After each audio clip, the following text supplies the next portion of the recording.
Okay, it's K. I'm now going to read some short stories by H.P. Lovecraft. These tales are quite dark and not necessarily for the faint of heart, and also very wordy and old-timey. So if I mispronounce anything or stumble in the reading, then please forgive me.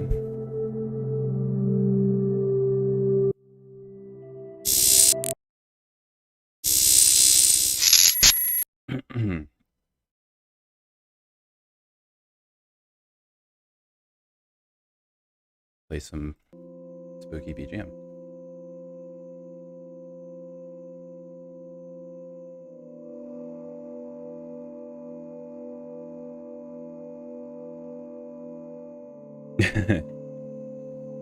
So a random thought I had before the stream is falling asleep during a book reading a compliment or an insult? I mean, falling asleep to audiobook readings is perfectly normal. I don't think anyone minds. Feel free to fall asleep, but I mean, these are meant to be horror tales, so hopefully they're a little bit spooky.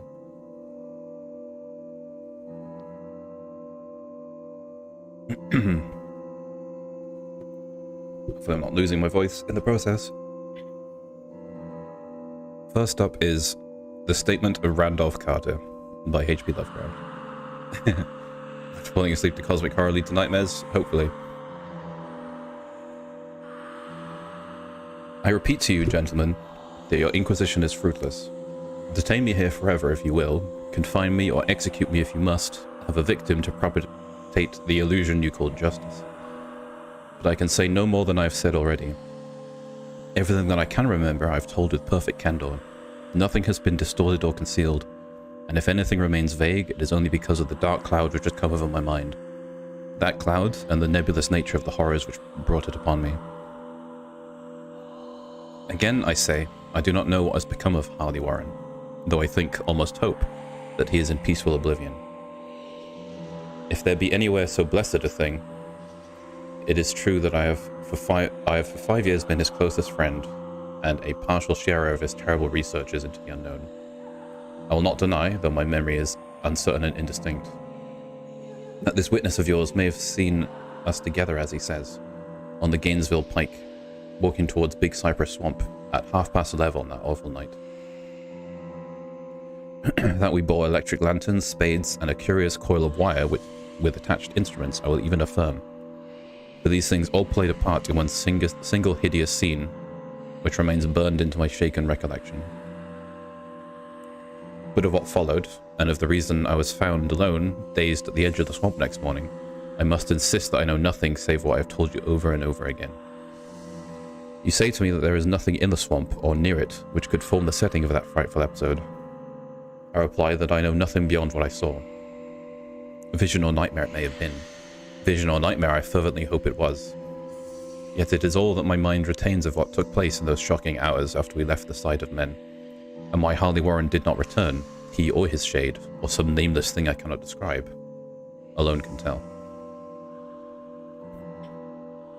As I've said before, the weird studies of Harley Warren were well known to me, and to some extent shared by me. Of his vast collection of strange rare books on forbidden subjects I have read, all that are written in the languages of which I am master. But these are few as compared with those in languages I cannot understand. Most, I believe, are in Arabic, and the fiend-inspired book which brought on the end, the book which he carried in his pocket out of the world, was written in characters whose like I have never seen elsewhere. Warren would never tell me just what was in that book. As to the nature of our studies, must I say again that I no longer retain full comprehension? It seems to me rather merciful that I do not, for they were terrible studies, which I pursued more through reluctant fascination than through actual inclination. Warren always dominated me, and sometimes I feared him. I remembered how I shuddered at his facial expression on the night before the awful happening, when we talked so incessantly of his theory, why certain corpses never decay, but rest firm and fat in their tomb for 1,000 years. But I do not fear him now, for I expect that he has known horrors beyond my ken. Now I fear for him.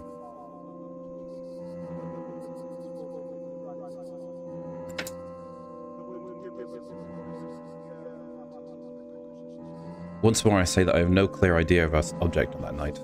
It certainly had much to do with something in the book which Warren carried with him. That ancient book in undecipherable characters which had come to him from India a month before. But I swear I do not know what it was that he expected to find. Your witness says he saw us at 11:30 at the Gainesville Pike, headed for Big Cypress Swamp. This is probably true, but I have no distinct memory of it. The picture seared into my soul is of one scene only, and the hour must have been long after midnight, for a waning crescent moon was high in the vaporous heavens.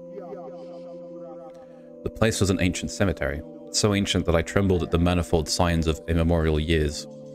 It was in a deep, damp hollow, overgrown with rank grass, moss, and curious creeping weeds, and filled with a vague stench which my idle fancy associated absurdly with rotting stone. On every hand were the signs of neglect and decrepitude, and I seemed haunted by the notion that Warren and I were the first living creatures to invade the lethal silence of centuries. Over the valley's rim, a waning crescent moon peered through the noisome vapors that seemed to emanate from unheard-of catacombs, and by its feeble, wavering beams I could distinguish a repellent array of antique slabs, urns, cenotaphs, and mausoleum facades, all crumbling, moss-grown, and moisture-stained, and partially concealed by the gross luxuriance of the unhealthy vegetation. My first vivid impression of my own presence in this terrible necropolis concerns the act of pausing with Warren before a certain half-obliterated sepulchre, and of throwing down some burdens which we seemed to have been carrying. I now observed that I had with me an electric lantern and 2 spades, which my companion was supplied with a similar lantern and a portable telephone outfit. No word was uttered, for the spot and the task seemed known to us, and without delay we seized our spades and commenced to clear away the grass, weeds, and drifted earth from the flat, archaic mortuary. After uncovering the entire surface, which consisted of 3 immense granite slabs, we stepped back from some distance to survey the carnal scene, and Warren appeared to make some mental calculations. Then he returned to the sepulchre, and using his spade as a lever, sought to pry up the slab lying nearest to the stony ruin, which may have been a monument in its day. He did not succeed, and motioned me to come to his assistance. Finally, our combined strength loosened the stone, which he raised and tipped to one side. What am I reading? Oh, hi, Puzzle. I am reading...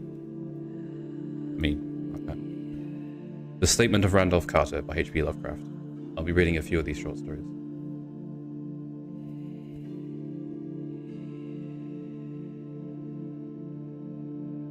The removal of the slab revealed a black aperture from which rushed an effluence of miasmal gases so nauseous that we started back in horror.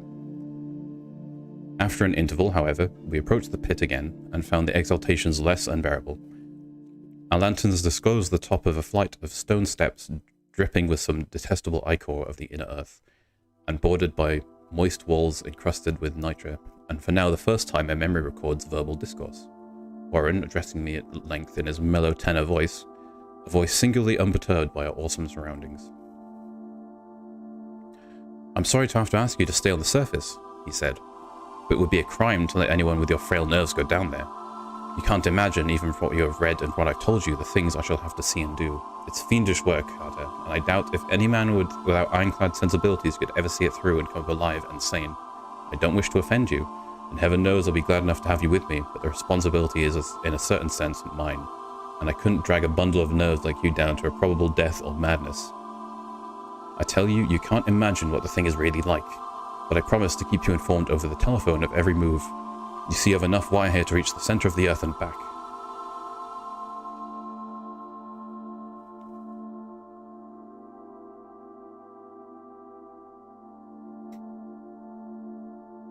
I can still hear in memory those coolly spoken words, and I can still remember my remonstrances. I seemed desperately anxious to accompany my friend into the sepulchral depths, yet he proved inflexibly obdurate. At one time he threatened to abandon the expedition if I remained insistent, a threat which proved effective, since he alone held the key to the thing. All this I can still remember, though I no longer know what manner of thing we sought. After he had secured my reluctant acquisitions in his design, Warren picked up the reel of wire and adjusted the instruments. At his nod, I took one of the latter and seated myself upon an aged, discolored gravestone close by the newly uncovered aperture. Then he shook my hand, shouldered the coil of wire, and disappeared within that indescribable ossuary. For a moment, I kept sight of the glow of his lantern, and heard the rustle of the wire as he laid it down after him. But the glow soon disappeared abruptly, as if a turn in the stone staircase had been encountered, and the sound died away almost as quickly. I was alone, yet bound to the unknown depths by those magic strands whose insulated surface lay green beneath the struggling beams of that waning crescent moon. In the lone silence of that hoary and deserted city of the dead, my mind conceived the most ghastly fantasies and illusions, and the grotesque shrines and monoliths seemed to assume a hideous personality, a half-sentience. Amorphous shadows seemed to lurk in the darker recesses of the weed-choked hollow, and to flit as in some blasphemous ceremonial procession past the portals of the mouldering tombs in the hillside. Shadows which could not have been cast by that pallid peering crescent moon. I constantly consulted my watch by the light of my electric lantern, and listened with feverish anxiety at the receiver of the telephone. But for more than a quarter of an hour, heard nothing. Then a faint clicking came from the instrument, and I called down to my friend in a tense voice. Apprehensive as I was nevertheless unprepared for the words which came up from that uncanny vault in accents more alarmed and quivering than any I had heard before from Harley Warren. He who had so calmly left me a little while previously, now called from below in a shaky whisper more portentous than the loudest shriek. God, if you could see what I was seeing. I could not answer, speechless. I could only wait. Then came the frenzied tones again. Carter, it's terrible, monstrous, unbelievable. This time my voice did not fail me. As I poured into the transmitter a flood of excited questions. Terrified, I continued to repeat, Warren, what is it? What is it? Once more came the voice of my friend, still hoarse with fear, and now apparently tinged with despair. I can't tell you, Carter. It's too utterly beyond thought. I dare not tell you. No man could know it and live, great God. Never dreamed of this. Stillness again, save for the now incoherent torrent of shuddering inquiry. Then the voice of Warren in a pitch of wilder consternation. Carter, for the love of God, put the slab back and get out of this if you can. Quick! Leave everything else and make for the outside. It's your only chance. Do as I say and don't ask me to explain. I heard, yet was able only to repeat my frantic questions. Around me were the tombs and the darkness and the shadows. Below me, some peril beyond the radius of human imagination. But my friend was in greater danger than I, and through my fear I felt a vague resentment that he should deem me capable of deserting him under such circumstances. More clicking, and after a pause, a piteous cry from Warren. Beat it, for God's sake! Put back the slab! Beat it, Carter! Something in the boyish slang of my evidently stricken companion unleashed my faculties. I formed and shouted a resolution. Warren, brace up, I'm coming down. But at this offer, the tone of my auditor changed to a scream of utter despair. Don't! You can't understand. It's too late. My own fault. Put back the slab and run. There's nothing else you or anyone can do now. The tone changed again, this time acquiring a softer quality, as of hopeless resignation. Yet it remained tense through anxiety for me. Quick, before it's too late. I tried not to heed him, tried to break through the paralysis which held me, and to fulfill my vow wish down to his aid, but his next whisper found me still inert in the chains of stark horror. Carter, hurry. It's no use. You must go. Better one than two. The slab. Pause. More clicking, and then the faint voice of Warren. Nearly over now. Don't make it harder. Cover up those damn steps and run for your life. You're losing time. So long, Carter. Won't see you again. Here Warren's whisper swelled into a cry that gradually rose to a shriek fraught with all the horror of the ages. Curse these hellish things, legions, my God! Beat it, beat it, beat it! After that was silence. I know not how many interminable aeons I sat stupefied, whispering, muttering, calling, screaming into the telephone over and over again through those aeons. I whispered and muttered, called, shouted, and screamed. Warren, Warren, answer me! Are you there? And then there came to me a crowning horror of all, the unbelievable, unthinkable, unmentionable thing. I have said that aeons seemed to elapse after Warren shrieked forth his last despairing warning, and that my own cries now broke the hideous silence. But after a while there was a further clicking on the receiver, and I strained my ears to listen. Again I called down, Warren, are you there? And in answer, heard the thing which has brought this cloud over my mind. I do not try, gentlemen, to account for that thing, that voice, nor can I venture to describe it in detail, since the first words took away my consciousness and created a mental blank which reaches to the time of my awakening in the hospital. Shall I say that the voice was deep, hollow, gelatinous, remote, unearthly, inhuman, disembodied? What shall I say? It was the end of my experience, and as the end of my story, I heard it, and knew no more. Heard it as I sat petrified in that unknown cemetery, in the hollow amidst the crumbling stones and the falling tombs, the rank vegetation and the miasmal vapors. Heard it well up from the innermost depths of the damnable open sepulchre as I watched. Amorphous, necrophagous shadows danced beneath an accursed waning moon, and this is what it said. You fool, Warren is dead.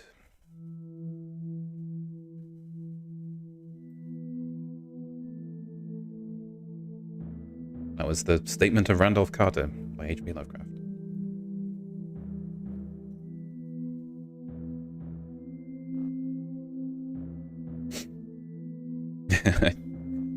I think I confused Puzzle arriving mid story. Sorry, Puzzle.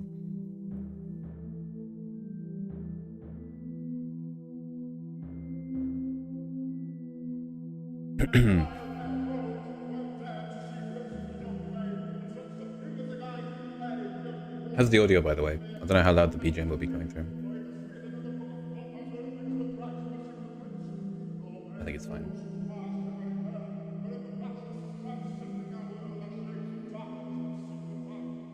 Next is The Doom That Came to Sarnath by H.P. Lovecraft. BGM on point? Yeah, good. There is in the land of Manar a vast lake that is fed by no stream and out of which no stream flows.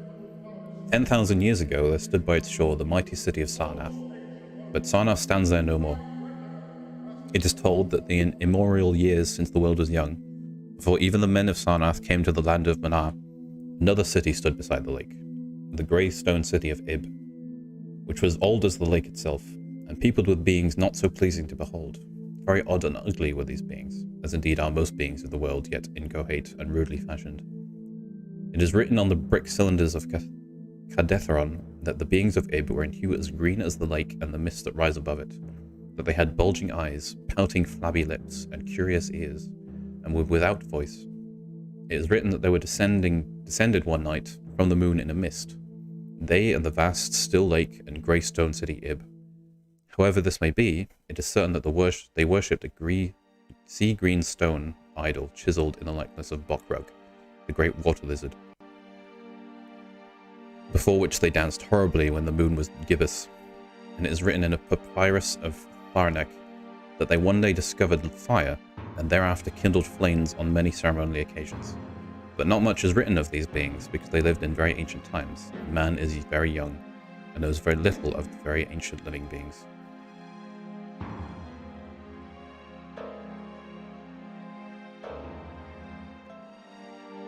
Yeah, I'll lower the BGM a little bit.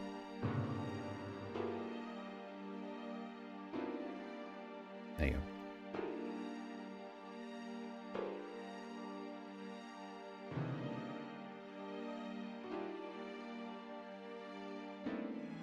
After many aeons, men came to the land of Manar, dark shepherd folk with their fleecy flocks, who built Thra, Tharnek, and Cadetheron on the winding river Ai. And certain tribes, more hardy than the rest, pushed on to the border of the lake and built Sarnath at a spot where precious metals were found in the earth. Not far from the grey city of Ib did the wandering tribes lay the first stones of Sarnath, and at the beings of Ib they marvelled greatly. But with their marvelling was mixed hate, for they thought it not meet that beings of such aspect should walk about the world of men at dusk. Nor did they like the strange sculptures upon the grey monoliths of Ib, for those sculptures were terrible with great antiquity. Why the beings and sculptures lingered so late in the world, even until the coming of men, none can tell, unless it was because of the land of Manar is very still and remote from most other lands of waking and of dream. As the men of Sarnath beheld more of the beings of Ib, their hate grew, and it was not less because they found the beings weak, and soft as jelly to the touch of stones and spears and arrows. So one day the young warriors, the slingers and the spearmen and the bowmen, marched against Ib and slew all the inhabitants thereof, pushing the queer bodies into the lake with long spears, because they did not wish to touch them. Because they did not like the grey sculpted monoliths of Ib, they will cast these also into the lake. Wondering from the greatness of the labour, however, the stones were brought from afar, as they must have been, since there is not like them in all the land of Manar or in the lands adjacent. Thus, in the very ancient city of Ib was nothing spared save the sea-green stone idol, chiselled in the likeness of Bokrug, the water lizard. This the young warriors took back with them to Sarnath as a symbol of conquest over the old gods and beings of Ib, and as a sign of leadership in Manar. But on the night after it set up in the temple, a terrible thing must have happened. For weird lights were seen over the lake, and in the morning the people found the idol gone, and the high priest Taran-ish lying dead, as from some fear unspeakable. And before he died, Taran-ish had scrawled upon the altar of chrysolite with coarsely shaky strokes the sign of doom. After Taran-ish, there were many high priests in Sarnath, but never was the sea-green stone idol found, and many centuries came and went, wherein Sarnath prospered exceedingly, so that only priests and old women remembered that Taran-ish had scrawled upon the altar of chrysolite. Betwixt Sarnath and the city of Tharnak arose a caravan route, and the precious metals from the earth were exchanged for other metals and rare cloths and jewels and books and tools for artificers and all things of luxury that are known to the people who dwell among the winding river Ai and beyond. So Sarnath waxed mightily and learned and beautiful, and sent forth conquering armies to subdue the neighbouring cities. And in time there sat upon the throne in Sarnath the kings of all the land of Manar and of all lands adjacent. The wonder of the world and the pride of all mankind was Sarnath the Magnificent. Of polished desert quarried marble were its walls, its height 300 cubits and its in breadth 75, so that chariots might pass each other as men drove upon them the top. For full 500 stadia did they run, being open only on the side towards the lake, where the green stone seawall kept back the waves that rose oddly once a year at the festival of the destroying of Ib. In Sarnath there were 50 streets from the lake to the gates of the caravans, and 50 more intersecting them. With onyx they were paved, save those therein the horses and camels and the elephants trod, which were paved with granite, and the gates of Sarnath were as many as the landward ends of the streets, each of bronze and flanked with the figures of lions and elephants, carven from some stone no longer known among men. The houses of Sarnath were glazed brick and chalcedony, each having its walled garden and crystal lakelet. With strange art were they builded, for no other city had houses like them, and travellers from Thra and Tharnak and Gadathron marvelled at the shining domes wherein they were surmounted. But more marvellous still were the palaces and the temples, and the gardens made by Zokar, the Olden king. There were many palaces, the least of which were mightier than any in Thra or Tharnak or Gadathron. So high were they that one within might find them sometimes fancy himself beneath only the sky. Yet when lighted with torches dipped in the oil of Dothar, their walls shewed vast paintings of kings and armies, of a splendour at once inspiring and stupefying to the beholder. Many were the pillars of the palaces, all of tinted marble, and carven into designs of surpassing beauty, and in most of the palaces the floors were mosaics of beryl and lapis lazuli, and sardonyx and carbuncle and other choice materials, so disposed that the beholder might fancy himself walking over beds of the rarest flowers. There were likewise fountains, which cast scented waters about in pleasing jets. Arranged with cunning art, outshining all others was the palace of the kings of Manar and of the lands adjacent, on a pair of golden crouching lions resting the throne. Many steps above the gleaming door, and it was wrought of one piece of ivory, though no man lives who knows whence so vast a piece could have come. In that palace there were also many galleries, and many amphitheatres, where lions and men and elephants battled at the pleasure of the kings. Sometimes the amphitheatres flooded with water, conveying with from the lake in mighty aqueducts. And then were enacted stirring sea fights or combats betwixt swimmers and deadly marine things.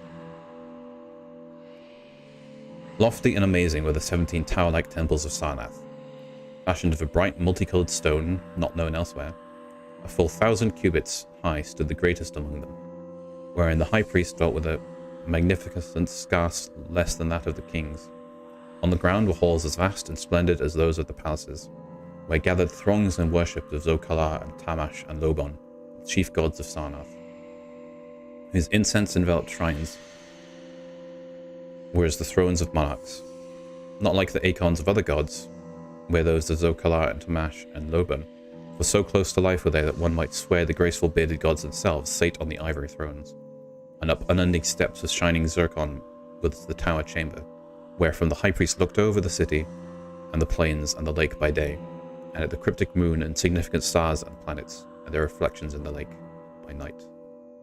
Here was done the very secret and ancient rite and detestation of Bokrug, the water lizard, and here rested the altar of chrysolite which wore the doom scroll of Taran-Ish. Wonderful likewise were the gardens made by Zokar the Olden King in the centre of Sarnath. They lay, covering a great space and encircled by a high wall, and they were surmounted by a mighty dome of glass, with which shone the sun and moon and stars and planets when it was clear, and from which hung fulgent images of the moon and sun and stars and planets when it was not clear. In summer, the gardens were cooled with fresh odorous breezes, skillfully wafted by fans, and in winter they were heated with concealed fires, so that in those gardens it was always spring. There ran little streams over bright pebbles, dividing meads of green and gardens of many hues, and spanned by a multitude of bridges. Many were the waterfalls in their courses, and many were the little lilied lakelets in which they expanded. Over the streams and lakelets rode white swans, whilst the music of rare birds chimed in with the melody of the waters. In ordered terraces rode the green banks, adorned here and there with bowers of vines and sweet blossoms, and seats and benches of marble and porphyry. Here were many small shrines and temples where one might rest or pray to the small gods. Each year there was celebrated in Sarnath the feast of the destroyed Ib, at which time wine, song, dancing, and merriment of every kind abounded. Great honours were then paid to the shades of those who had annihilated the odd ancient beings, and the memory of those beings and of their elder gods were derided by dancers and lutanists crowned with roses from the gardens of Zokar. And the kings would look out over the lake and curse the bones of the dead that lay beneath it. At first the high priest liked not these festivals, for they had descended amongst them queer tales of how the sea-green icon had vanished, and how Taran-Ish had died from fear and left a warning. And they said that from their high tower they sometimes saw lights beneath the waters of the lake. But as many years passed without calamity, even the priests laughed and cursed, and joined in the orgies and feasters. Indeed, had they not themselves, in their high tower, often performed the very ancient and secret rite in detestation of Bokrug, the water lizard? And 1,000 years of riches and delight passed over Sarnath, wonder of the world and pride of all mankind.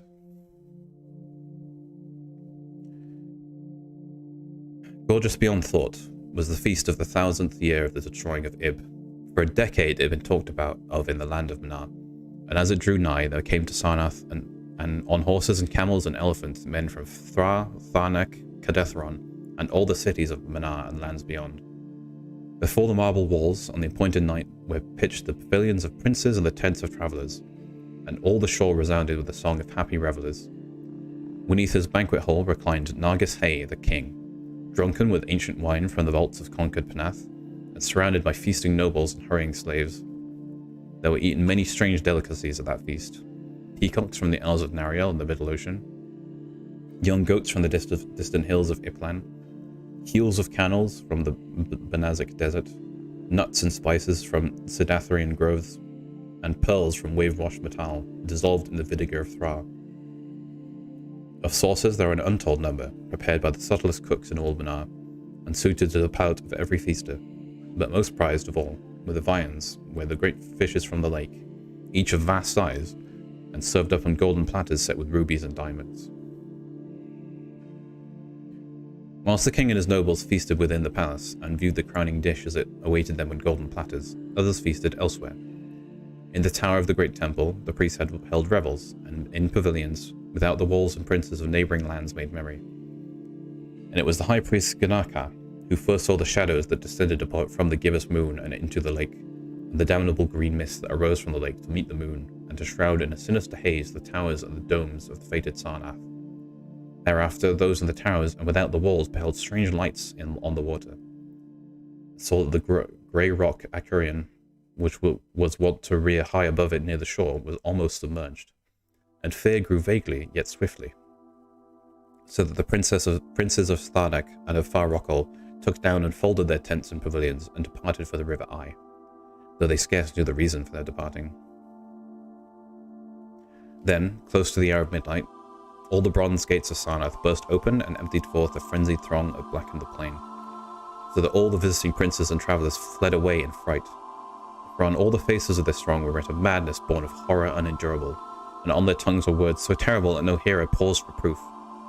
Men whose eyes were wild with fear shrieked aloud at the sight within the king's banquet hall, where through the windows was seen no longer the forms of Nargis Hay and his nobles and slaves, but a horde of indescribable green voiceless things with bulging eyes, pouting flabby lips and curious ears, things which danced horribly, bearing in their paws golden platters set with rubies and diamonds containing uncouth flames. And the princes and travellers, as they thread from the doomed city of Sarnath on horses and camels and elephants, looked again upon the mist-begetting lake, and saw the grey rock Akurian was quite submerged. Through all the land of Manar and the lands adjacent spread the tales of those who had fled from Sarnath, and caravans sought that accursed city and its precious metals no more. It was long ere any traveller went thither, and even then only the brave and adventurous young men of distant Felona dared make the journey. Adventurous young men of yellow hair and blue eyes, who were no kin to the men of Manar. These men indeed went to the lake to view Sarnath, but though they found the vast still lake itself, and the grey loch Akurian which rears high above it near the shore, they beheld not the wonder of the world and pride of all mankind, where once had risen walls of 300 cubits and towers yet higher, now stretched only the marshy shore, and where once had dwelt 50 millions of men, now crawled only the detestable green water lizard. Not even the mines of precious metal remain, for doom had come to Sarnath. But half buried in the rushes was spied a curious green idol of stone, an exceedingly ancient idol, coated with seaweed and chiseled in the likeness of Bokrug, the great water lizard. That idol, enshrined in the high temple at Tharnak, was subsequently worshipped beneath the gibbous moon throughout the lands of Manar.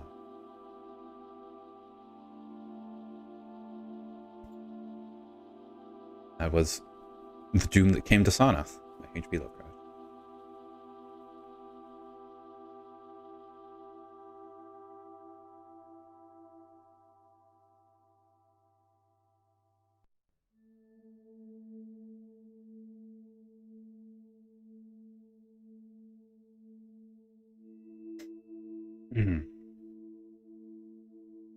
Next will be the Cats of Altha, but I'm going to take a short break to get a drink. So my soul will leave my body breathing.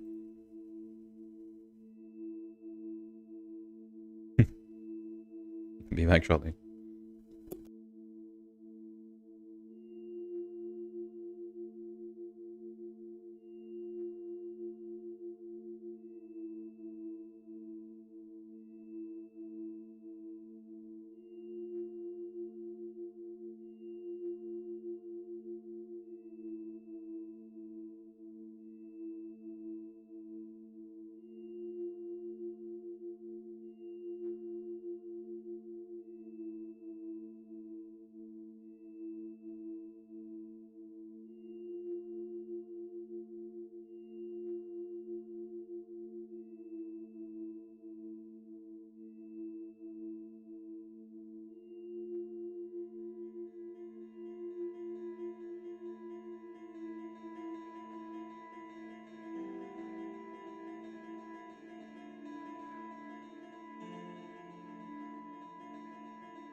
Somewhat bad timing to pick to do a reading stream, so I'm starting to lose my voice.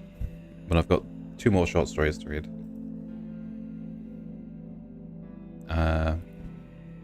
Can't read this text.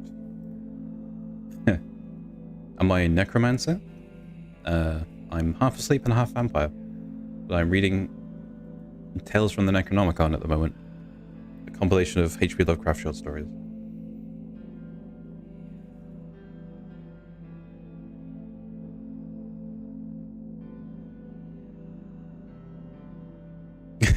Ascends to the astral plane for a drink.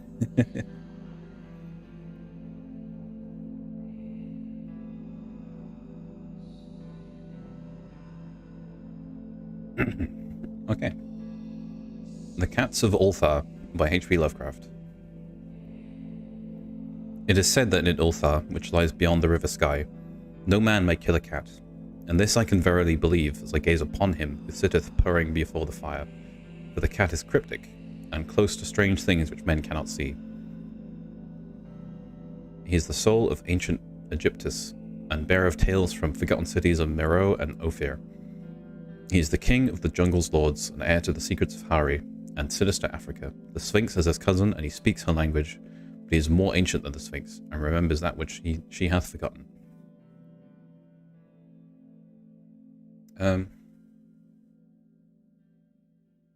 I'm translating your text, new friend. I don't know if you can understand. I did make my own avatar, yes. I made it myself.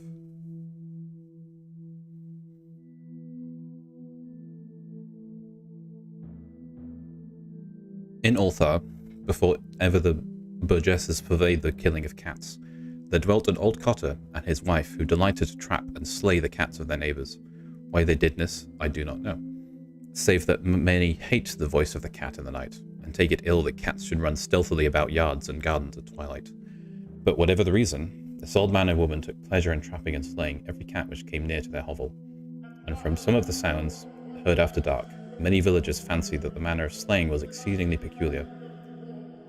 But the villagers did not discuss such things with the man and his wife, because the habitual expression on the withered faces of the two, and because the cottage was so small and so darkly hidden under spreading oaks at the back of a neglected yard. In truth, much as the owners of the cats hated these odd folk, they feared them more, and instead of berating them as brutal assassins, merely took care that no cherished pet or mouser would stray towards the remote hovel under the dark trees. When through some unavoidable oversight a cat was missed, and sounds heard after dark, the loser would lament impotently, or console himself by thanking fate that it was not one of his children who had thus vanished. For the people of Altha were simple, and knew not whence it is all cats first came.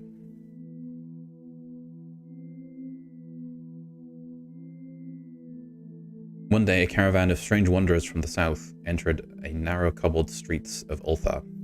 Dark wanderers they were, and unlike the other roving folk who passed through the village twice every year. In the marketplace, they told fortunes for silver and brought gay beads from the merchants. What was the land of these wanderers none could tell. It was seen that they were given to strange prayers, and they had painted on the sides of their wagons strange figures with human bodies and the heads of cats, hawks, rams, and lions. And the leader of the caravan wore a headdress with 2 horns and a curious disc betwixt the horns. There was in this singular caravan a little boy with no father or mother, but only a tiny black kitten to cherish. The plague had not been kind to him. It had left him this small furry thing to mitigate his sorrow. And when one is very young, one can find great relief in the lively antics of a black kitten. So the boy, whom the dark people called Menes, smiled more often than he wept as he sat playing with the graceful kitten at the steps of the oddly painted wagon. On the 3rd morning of the wondrous stay in Altha, Menes could not find his kitten, and as he sobbed aloud in the marketplace, certain villagers told him of the old man and his wife, and of sounds heard in the night. When he heard these things, his sobbing gave place to meditation, finally to prayer. He stretched out his arms towards the sun and prayed in a tongue no villager could understand, though indeed the villagers did not try very hard to understand, since their attention was mostly taken up by the sky and the odd shapes the clouds were assuming. It was very peculiar, but as the little boy uttered his petition, there seemed to form overhead the shadowy, nebulous figures of exotic things, of hybrid creatures crowned with horn-flanked discs. Nature is full of such illusions to impress the imaginative, That night, the wanderers left Altha and were never seen again, and the householders were troubled when they noticed that in all the village there was not a cat to be found. From each hearth, the familiar cat had vanished. Cats large and small, black, grey, striped, yellow and white. Old Cranon, the burgomaster, swore that the dark folk had taken the cats away in revenge for the killing of Mene's kitten, and cursed the caravan of the little boy. But Nith, the lean notary, declared that the old cotter and his wife were more likely persons to suspect, for their hatred of cats was notorious and increasingly bold. Still, no one durst complain to the sinister couple, even when little Atal, the innkeeper's son, vowed that he had seen at twilight all the cats of Altha in that accursed yard under the trees, pacing very slowly and solemnly in a circle around the cottage, two abreast, as if in performance of some unheard rite of beasts. The villagers did not know how much to believe from so small a boy, and though they feared that the evil pair had charmed the cats to their death, they preferred not to chide the old cotter till they had met him outside his dark and repellent yard. So Altha went to sleep in vain anger, and when the people awaked at dawn, behold, every cat was back at his accustomed hearth, large and small, black, grey, striped, yellow and white. None was missing. Very sleek and fat did the cats appear, sonorous with purring content. The citizens talked with one another of the affair and marvelled not a little. Old Cranon again insisted that it was the dark folk who had again taken them, since cats did not return alive from the cottage of the ancient man and his wife, but all agreed on one thing, that the refusal of all cats to eat their portions of meat or drink their sources of milk was exceedingly curious, and for 2 whole days the sleek, lazy cats of Altha would touch no food, but only dozed by the fire in the sun. The sound is gone, really.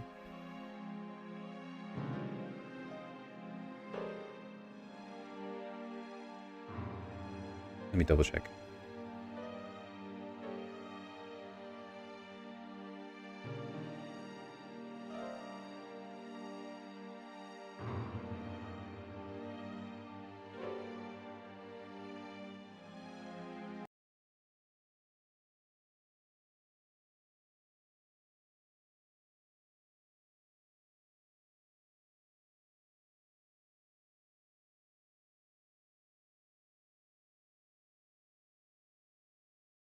Hope it's okay.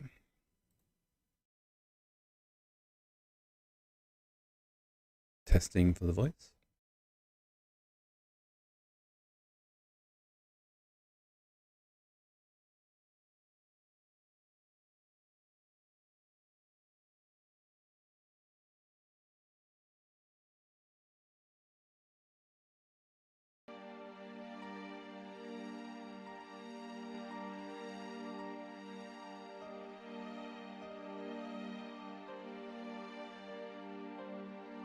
Okay, should be fine now anyway. Yeah, I muted and reset things. It might be on your end, friend, yeah.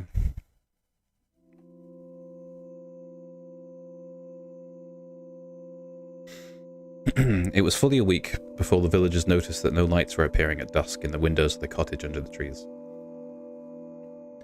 Then the lean Nith remarked that no one had seen the old man or his wife since the night the cats were away. In another week, the burgomaster decided to overcome his fears and call it the strangely silent dwelling as a matter of duty.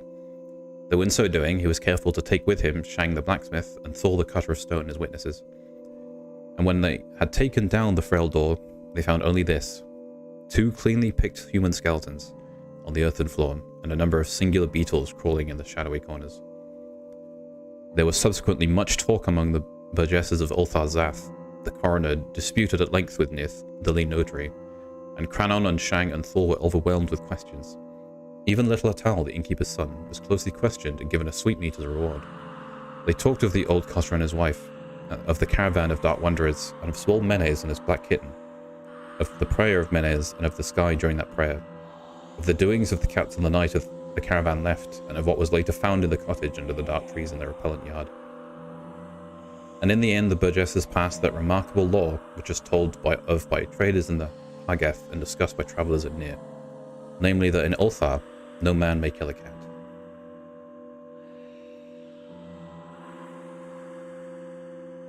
That was The Cats of Altha by H.P. Lovecraft.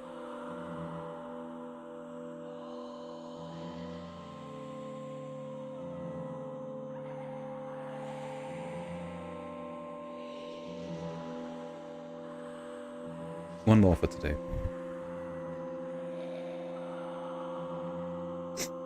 The Nameless City by H.P. Lovecraft. When I drew nigh the Nameless City, I knew it was accursed.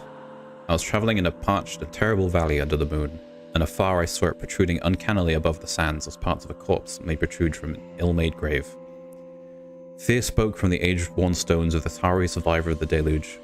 This great-grandmother of the eldest pyramid, and a viewless aura repelled me and bade me retreat from antique and sinister secrets that no man should see, and no man else had ever dared to see.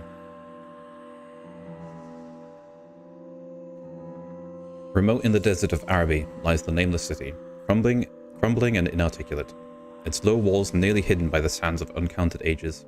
It must have been thus before the first stones of Memphis were laid, and while the bricks of Babylon were yet unbaked. There is no legend so old as to give it a name, or to recall it was ever alive, but it is told of in whispers around the campfires and muttered about by grandmas in the tents of sheiks, so that all the tribes shun it without wholly knowing why. It was of this place that Abdul al-Hazred, the mad poet, dreamed on the night before he sang his unexplainable couplet. That is not dead, which can eternal lie, with strange aeons even death may die. I should have known that the Arabs had good reason for shunning the Nameless City, the city told of in strange tales but seen by no living man. Yet I defied them and went into the untrodden waste with my camel. I alone have seen it, and that is why no other face bears such hideous lines of fear as mine. Why no other man shivers so horribly when the night wind rattles the windows. When I came upon it in the ghastly stillness of unending sleep, it looked at me, chilly from the rays of a cold moon amidst the desert's heat. And as I returned its look, I forgot my triumph at finding it, and stopped still with my camel to wait for the dawn. For hours I waited, till the east grew grey and the stars faded, and the grey turned to roseal light edged with gold. I heard a moaning and saw a storm of sand stirring among the antique stones through the sky, though the sky was clear and the vast reaches of the desert still. Then suddenly, above the desert's far rim, came the blazing edge of the sun, seen through the tiny sandstorm which was passing away, and in my fervid state I fancied that from some remote depth there came a crash of musical metal to hail the fiery disk as Memnon hails it from the banks of the Nile. My ears rang, my imagination seethed as I led my camel slowly across the sand to that unvocal stone place, that place too old for Egypt and Meroe to remember, that place which I alone of living men had seen. In and out amongst the shapeless foundations of houses and palaces I wandered, finding never a carving or inscription to tell of those men, if men they were, who built the city and dwelt therein so long ago. The antiquity of the spot was unwholesome, and I longed to encounter some sign or device to prove that the city was indeed fashioned by mankind. There were certain proportions and dimensions in the ruins which I did not like. I had with me many tools, and dug much within the walls of the obliterated edifices, but progress was slow, and nothing significant was revealed. When night and the moon returned, I felt a chill wind which brought new fear, so that I did not dare to remain in the city. And as I went outside the antique walls to sleep, a small sighing sandstorm gathered behind me, blowing over the grey stones though the moon was bright and most of the desert still. I awaked just at dawn from a pageant of horrible dreams, my ears ringing as from some metallic peal. I saw the sun peering redly through the last gusts of the little sandstorm that hovered over the Nameless City, and marked the quietness of the rest of the landscape. Once more I ventured within those brooding ruins that swelled beneath the sand like an ogre under a coverlet, and again dug vainly for relics of the forgotten race. At noon I rested, and in the afternoon I spent much time tracing the walls of the bygone streets and the outlines of the nearly vanished buildings. I saw that the city had been mighty indeed. Wondering at the source of its greatness, to myself I pictured all the splendors of an age so distant that Chaldea could not recall it, and thought of Sarnath the Doomed, that stood in the land of Manar when mankind was young, and of Ib, that was carven of grey stone before mankind existed. All at once I came upon a place where the bedrock rose stark through the sand, formed a low cliff, and here I saw with joy what seemed to promise further traces of an antediluvian people. Hewn rudely on the face of the cliff were the unmistakable facades of several small, squat rock houses or temples, whose interior might preserve many secrets of ages too remote for calculation. Those sandstorms had long since effaces any carvings with which may have been outside. Hi, Adrian. Welcome.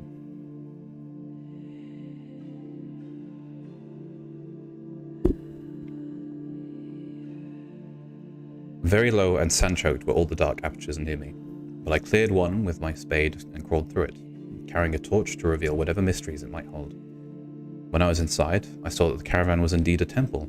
I beheld plain signs of the race which had lived and worshipped before the desert was a desert.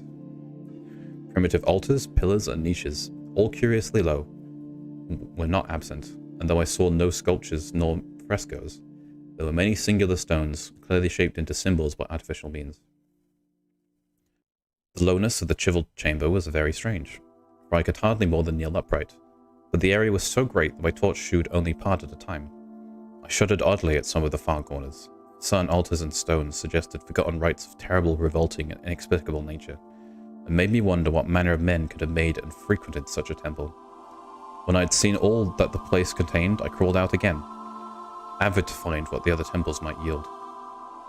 Night had now approached, yet the tangible things I had seen made curiosity stronger than fear, so that I did not flee from the long, moon-cast shadows that had daunted me when I first saw the Nameless city. In the twilight, I cleared another aperture, and with a new torch crawled into it, finding more vague stones and symbols, though nothing more definite than the other temple it contained.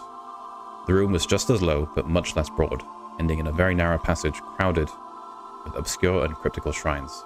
About these shrines I was prying with the noise of a wind, and if my camel outside broke through the stillness and drew me forth to see what could have frightened the beast. The moon was gleaming vividly over the primeval ruins, lighting a dense cloud of sand that seemed blown by a strong but decreasing wind from some point along the cliff ahead of me. I knew it was this chilly, sandy wind which had disturbed the camel, and was about to lead him to a place of better shelter when I chanced to glance up and saw that there was no wind atop the cliff. This astonished me and made me fearful again, but I immediately recalled the sudden local winds I had seen and heard before at sunrise and sunset, and judged that it was a normal thing. I decided that it was come from some rock fissure leading to a cave, and watched the troubled sand trace it to its source, soon perceiving that it came from a black orifice of a temple a long distance south of me, almost out of sight. Against the choking sand cloud I plodded along this temple, which as I neared it loomed larger than the rest and shewed a doorway far less clogged with cakey sand. I would have entered had not the terrific force of the icy wind almost quenched my torch. It poured madly out of the dark door, sighing uncannily as it ruffled the sand and spread about the weird ruins. Soon it grew fainter, and the sand grew more and more still, till finally all was at rest again. But a presence seemed stalking among the spectral stones of the city. When I glanced at the moon, it seemed to quiver as though mirrored on unquiet waters. I was more afraid than I could explain, but not enough to dull my thirst for wonder. So as soon as the wind was quite gone, I crossed to the dark chamber from which it had come. This temple, as I had fancied from outside, was larger than either of those I had visited before, and was presumably a natural cavern. Since it bore winds from some region beyond, here I could stand quite upright, but saw that the stones and altars were as low as those... lost my place. Were as low as those in the other temples. On the walls and the roof, I beheld for the first time some traces of the pictorial art of the ancient race. Curious curling streaks of paint that had almost faded or crumbled away. And on two of the altars I saw with rising excitement a maze of well-fashioned curvilinear carvings, and as I held my torch aloft it seemed to me that the shape of the roof was too regular to be natural, and I wondered what the prehistoric cutters of stone had first worked upon. Their engineering skill must have been vast. Then a brighter flare of the fantastic flame shewed me that for which I had been seeking, the opening to those remoter abysses whence the sudden wind had blown, and I grew faint when I saw that it was a small and plainly artificial door chiseled into the solid rock. I thrust my torch within, beholding a black tunnel with the roof arching lower over a rough flight of very small, numerous, and deeply descending steps. I shall always see those steps in my dreams, for I came to learn what they meant. At the time, I hardly knew whether to call them steps or footholds or precipitous descent. My mind was whirling with mad thoughts, and the words and warnings of Arab prophets seem to float across the desert from the lands that men know to the Nameless city that men dare not know. Yet I hesitated only a moment before advancing through the portal and commencing to climb cautiously down the steep passage, feet first, as though on a ladder.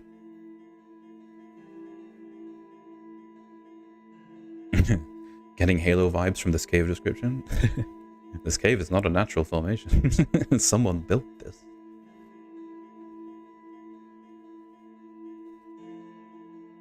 It is only in the terrible phantasms of drugs or delirium that any other man can have had such a descent as mine. The narrow passage led infinitely down like some hideous haunted well, and the torch I held above my head could not light the unknown depths towards which I was crawling. I lost track of the hours and forgot to consult my watch, though I was frightened when I thought of the distance I must be traversing. There were changes of direction and of steepness, and once I came to a long, low-level passage where I had to wriggle feet first along the rocky floor, holding my torch at arm's length beyond my head. The place was not high enough for kneeling. After that were more of the steep steps, and I was still scrambling down intermittently when my failing torch died out. I do not think I noticed it at the time, for when I did notice it I was still holding it high above me, as if it were ablaze.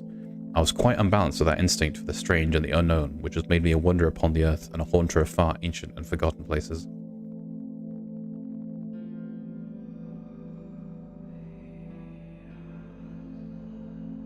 In the darkness, there flashed before my mind fragments of my cherished treasury of demonic lore. Sentences from Al-Hazred, the Mad Arab. Paragraphs from the apocryphal nightmares of Damascus, and infamous lines from the delirious Image du Monde of Gauthier de Metz. I repeated queer extracts and mutterings of Al-Frazib and the demons that floated with him down the Oxus, later chanting over and over again a phrase from one of Lord Denas's tales, the unreverberate blackness of the abyss. Once, when the descent grew amazingly steep, I recited something in sing-song from Thomas More until I feared to recite more.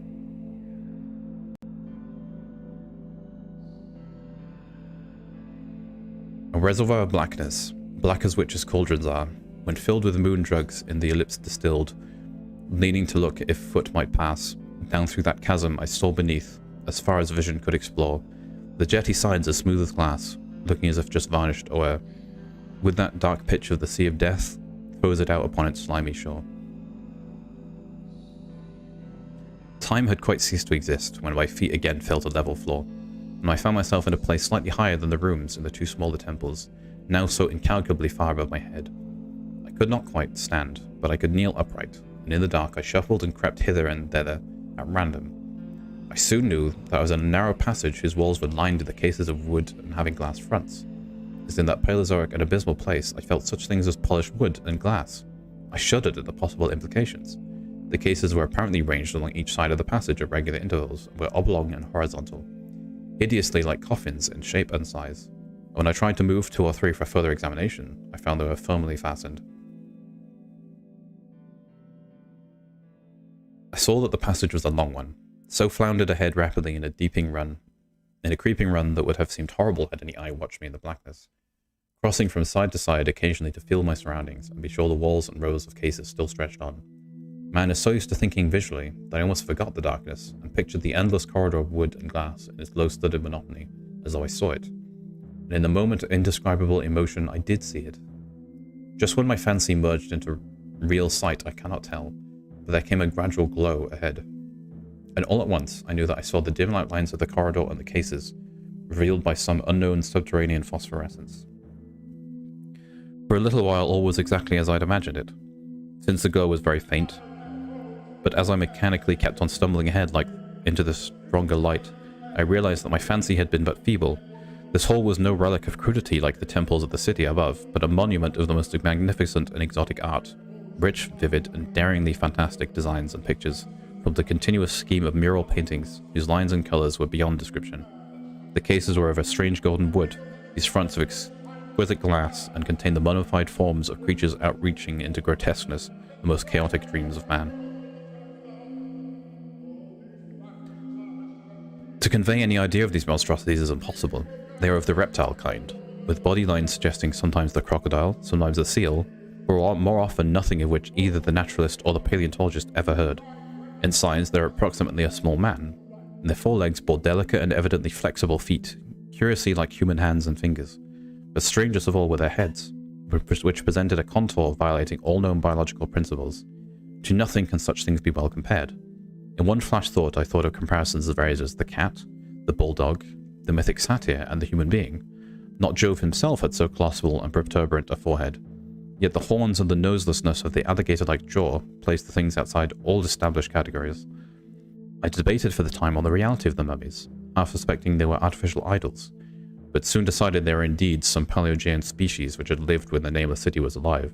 To crown their grotesqueness, most of them were gorgeously enrobed in the costliest of fabrics and lavishly laden with ornaments of gold, jewels, and unknown shining metals.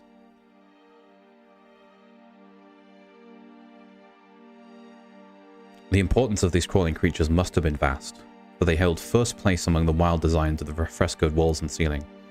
With matchless skill had the artists drawn them in a world of their own, wherein they had cities and gardens fashioned to suit their dimensions, and I could not but think of that their pictured history was allegorical, perhaps showing the progress of the race that worshipped them. These creatures, I said to myself, were to the men of the Nameless City what the she-wolf was to Rome, or some totem beast is to the tribe of Indians. Holding this view, I thought I could trace a wonderful epic of the Nameless City, the tale of a mighty sea-coast metropolis that ruled the world before Africa rose out of the waves, and of its struggles as the sea shrank away and the desert crept into the fertile valley that held it.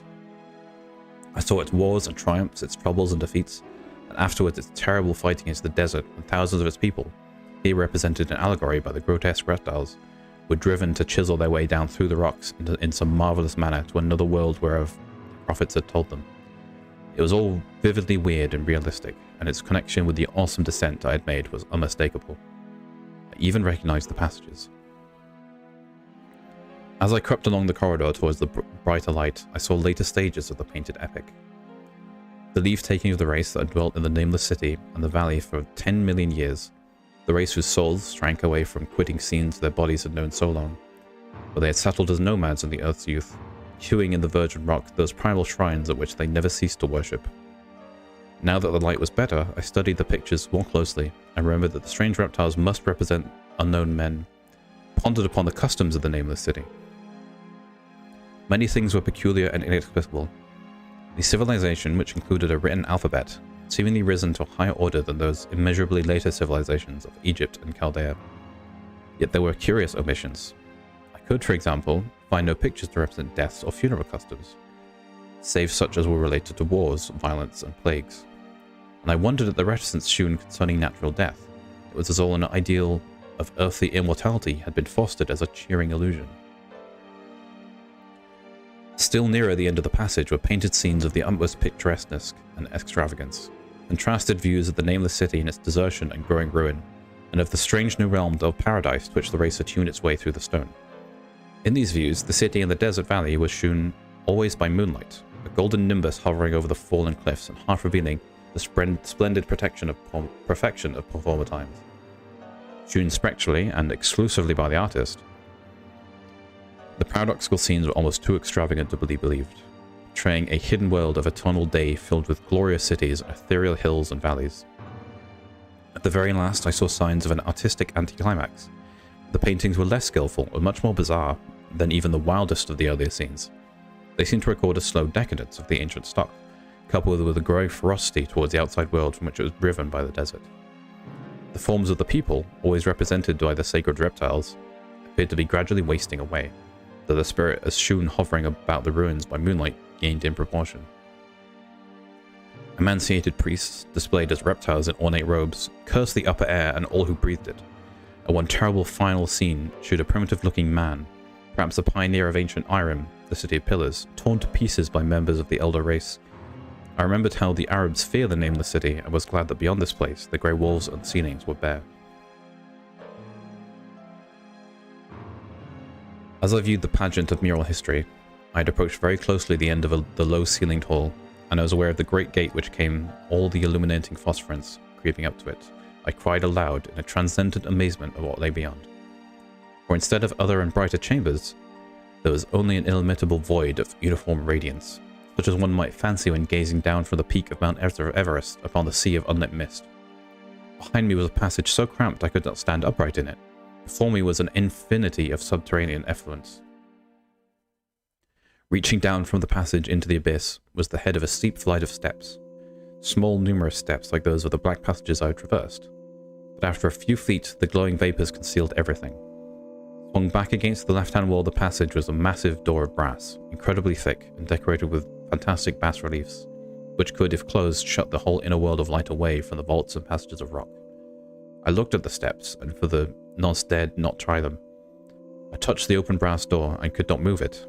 Then I sank prone to the stone floor, my mind aflame with prodigious reflections which not even a death-like exhaustion could banish. As I lay with closed eyes, free to ponder, many things I'd lightly noted in the frescoes came back to me with new and terrible significance. Scenes representing the Nameless city in its heyday, the vegetation of the valley around it, and the distant lands with which its merchants traded. The allegory of the crawling creatures puzzled me by its universal prominence, and I wondered that it should be so closely followed in a pictured history of such importance. In the frescoes, the Nameless city had been shown in proportions fitted to the reptiles. I wondered what its real proportions and magnificence had been, and reflected a moment on certain oddities I had noted in the ruins. I thought curiously of the lowness of the primal temples and of the underground corridor, which were doubtless hewn thus out of deference to the reptile deities they are honoured, though it perforce reduced the worshippers to crawling. Perhaps the very rites had involved the crawling in imitation of the creatures. No religious theory, however, could explain why the level passage in that awesome descent should be as low as the temples, or lower, since one could not even kneel in it. As I thought of the crawling creatures whose hideous mummified forms were so close to me, I felt a new throb of fear. Mental associations are curious, and I shrank from the idea that except for the poor primitive man torn to pieces in the last painting, mine was the only human form amidst the many relics and symbols of primordial life. But as always in my strange and roving existence, wonder soon drove out fear. The luminous abyss and what it might contain presented a problem worthy of the greatest explorer. That a weird world of mystery lay far down that flight of peculiar small steps I could not doubt, and I hoped to find that there were those human memorials which the painted corridor had failed to give. The fresco had pictured unbelievable cities, hills, and valleys in this lower realm. My fancy dwelt on the rich and colossal ruins that awaited me. My fears, indeed, concerned the past rather than the future. Not even the physical horror of my position in that cramped corridor of dead reptiles and antediluvian frescoes. Miles below the world I knew and faced by another world of eerie light and mist could match the lethal dread I felt at the abysmal antiquity of the scene and its soul. An ancientness so vast that measurement is feeble seemed to leer down from the primal stones and rock-hewn temples in the Nameless city, while the very latest of the astounding maps in the frescoed showed oceans and continents that man has forgotten, with only here and there some vaguely familiar outline of what could have happened in the geological aeon since the painting ceased and the death-hating race resentfully succumbed to decay. No man might say. Life had once teemed in these caverns and in the luminous realm beyond. Now I was alone with vivid relics, and I trembled to think of the countless ages through which these relics had kept a silent and deserted vigil. Suddenly there came another burst of that acute fear, which had intermittently seized me ever since I saw the first terrible valley and the Nameless city under a cold moon. And despite my exhaustion, I found myself starting frantically to a sitting posture and gazing back along the black corridor towards the tunnels that rose to the outer world. My sensations were much like those which had made me shun the Nameless city at night, or as inexplicable as they were poignant. In another moment, however, I received a still greater shock in the form of a definite sound, the first which had broken the utter silence of these tomb-like depths. It was a deep, low moaning, as of a distant throng of condemned spirits, and came from the direction which I was staring. Its volume rapidly grew, till soon it reverberated frightfully through the low passage, and at the same time I became conscious of an increasing draught of cold air, likewise flowing from the tunnels and the city above. The touch of this air seemed to restore my balance, for I instantly recalled the sudden gusts which had risen around the mouth of the abyss each sunset and sunrise, one of which had indeed served to reveal the hidden tunnels to me. I looked at my watch and saw that the sunrise was near, so I braced myself to resist the gale which was now sweeping down to its cavern home, as it had swept forth at evening. My fear again waned low, since a natural phenomenon tends to dispel broodings over the unknown. More and more madly poured the shrieking, moaning night wind into that gulf of the idiot earth. I dropped prone again and clutched vainly at the floor for fear of being swept bodily through the open gate into the phosphorescent abyss. Such fury I had not expected, and as I grew aware of an actual slipping of my fallen towards the abyss, I was beset by 1,000 new terrors of apprehension and imagination. The malignancy of the blast awakened incredible fancies. Once more I compared myself shudderingly to the only other human image in that frightful corridor, the man who was torn to pieces by the Nameless race. From the fiendish clawing of the swirling torrents, I seemed to abide a vindictive rage all the stronger because I was largely impotent. I think I screamed frantically near the last. I was almost mad. But if I did so, my cries were lost in the hellborn lit babel of the howling wind wraiths.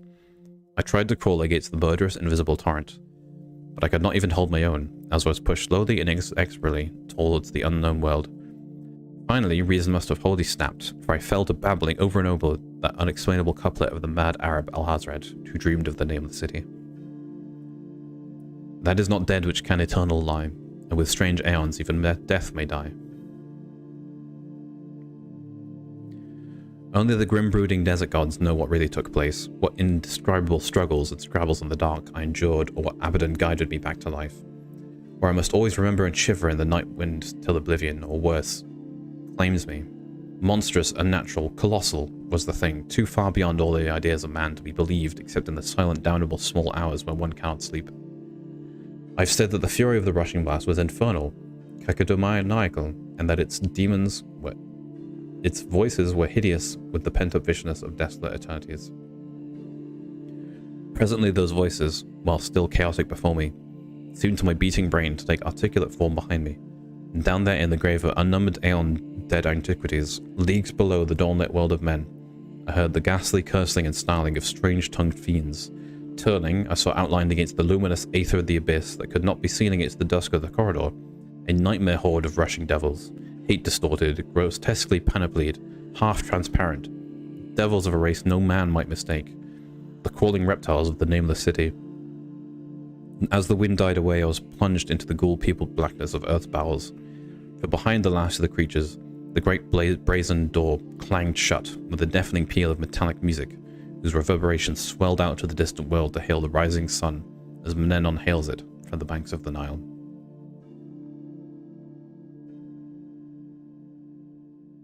That was the Nameless City by H.P. Lovecraft.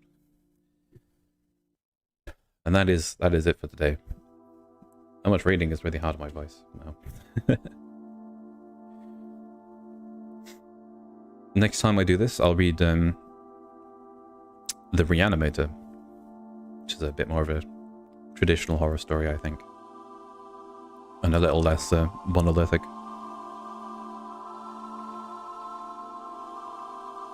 And tomorrow I'll be playing some Destiny 2, starting at the same time.